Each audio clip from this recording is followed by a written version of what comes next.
For centuries, there's been one image from religious texts that has just completely captured our imagination. This monstrous beast coming out of the sea, 7 heads, 10 horns, you know the one. Today, we're going to dive into one specific interpretation of this symbol from the Book of Revelation and really try to understand what it could all mean. So it all kicks off with this incredibly vivid, almost dreamlike image. A creature just rising up from the ocean. It's a single sentence that people have been puzzling over and debating for almost 2,000 years. And that, right there, is the million-dollar question. What on earth is this thing supposed to be? With all its bizarre features, what does it truly represent? So let's unpack this particular explanation, piece by symbolic piece.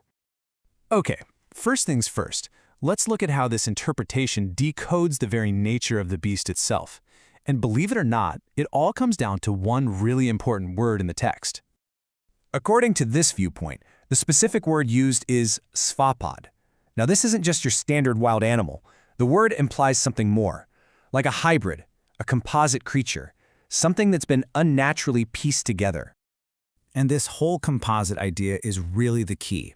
The text says it has the body of a leopard, the feet of a bear, and the mouth of a lion. So by mashing up these incredibly powerful predators, the vision is symbolizing a creature with this terrifying mix of deadly skills.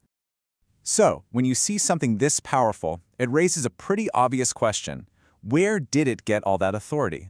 Well, according to this view, the answer is hiding in plain sight, in the chapter right before this one.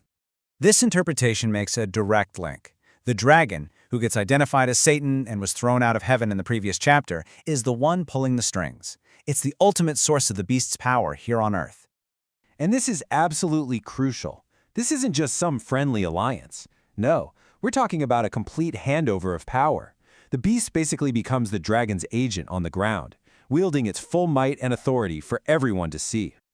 All right, now let's get into the beast's most recognizable features, those 7 heads and 10 horns. In this interpretation, they aren't just for show. They map out a whole spiritual and political power structure. Let's start with the 10 horns. The idea here is that they symbolize a future team of 10 world leaders. These kings don't have their power just yet, but they'll be given the authority to rule for a while, and they'll throw their support completely behind the beast. That's its global political foundation. And the detail about the crowns being on the horns, that's seen as a sign of their political rather than spiritual power. Now, what about the 7 heads? Well, to understand them, this interpretation brings up a really fascinating idea. The beast, who is seen as the Antichrist, is basically a dark reflection of Christ. Not just an enemy, but something that actually mimics and twists Christ's own qualities.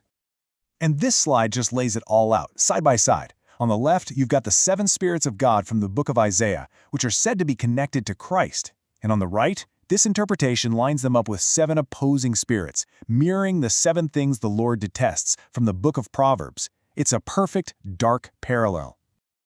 Okay, so you've got this immense spiritual power, this global political backing. What's the mission? What is the beast's ultimate goal here on Earth? This interpretation points to a very clear 3-step agenda right from the text. Step 1, take out God's 2 prophets on Earth. Step 2, force the entire world to worship it and the dragon. And the final step, the ultimate goal, walk into God's temple and declare that it is God. This all leads to a pretty big question, right? If this incredibly powerful figure is supposed to rise up and take over, well, why hasn't it happened yet? What's the holdup? And you know what? This particular interpretation offers a very, very specific answer for what's currently keeping the beast from taking center stage. The answer, in this theological framework, is surprisingly simple yet profound. It's the church.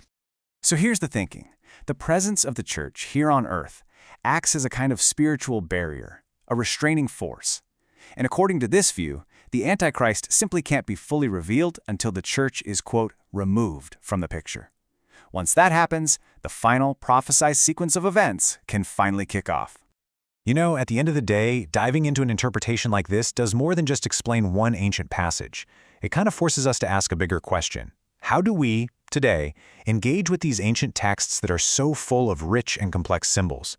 It really leaves you wondering where to draw the line between a literal prediction, a powerful metaphor, and a timeless spiritual truth.